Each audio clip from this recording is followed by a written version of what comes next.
এই তো শরতের সময় কাশফুলের সিজন, তো এই কাশফুল দেখার জন্যই আর কি মূলত আসা। এই তো আব্বু আমার বড় বোনকে নিয়ে এসেছি। না, সবসময় তো ব্যস্ততা থাকে আর কি, পড়াশোনা সব কিছু নিয়ে, তো ছুটির দিনে সবাই ফ্রি থাকে, তো এই জন্য সবাইকে নিয়ে আসা হয়। অনেক সুন্দর, চারদিকে খুব সুন্দর কাশফুল, সিনারিটাও খুব সুন্দর।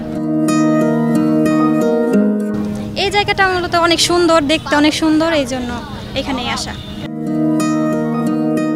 কারণ এই জায়গাটা অনেক পরিচিত, এখন সবাই আসছে, সবার ছবি দেখছি, তাই তাদের মুখে শুনে দিয়াবাড়িতে আসা খুব ভালো লাগছে। ছুটির দিন বলে মানুষ একটু বেশি, কিন্তু খুবই ভালো লাগছে পরিবেশ। এটা একটা শুভ্রতার প্রতীক, সাদা যেহেতু, শরতের ফুল সবসময় তো দেখা যায় না, ওটা অবশ্যই স্পেশাল একটা ফুল। শরৎকাল মানেই তো কাশফুল।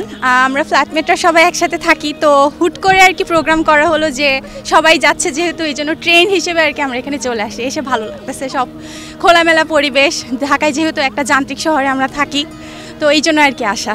না, ছুটির দিনে আসা হয়, যেহেতু আমরা সবাই অফিস করি, শুক্রবার শনিবার ছাড়া আসলে সেরকম সময় পাওয়া যায় না।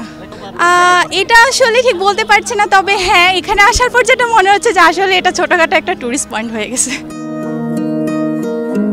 খামেরা তো দাগ হয় কিভাবে? এই যে ভাবি, দাগও যাবে রাগও যাবে, নিন চাকা সুপার হোয়াইট।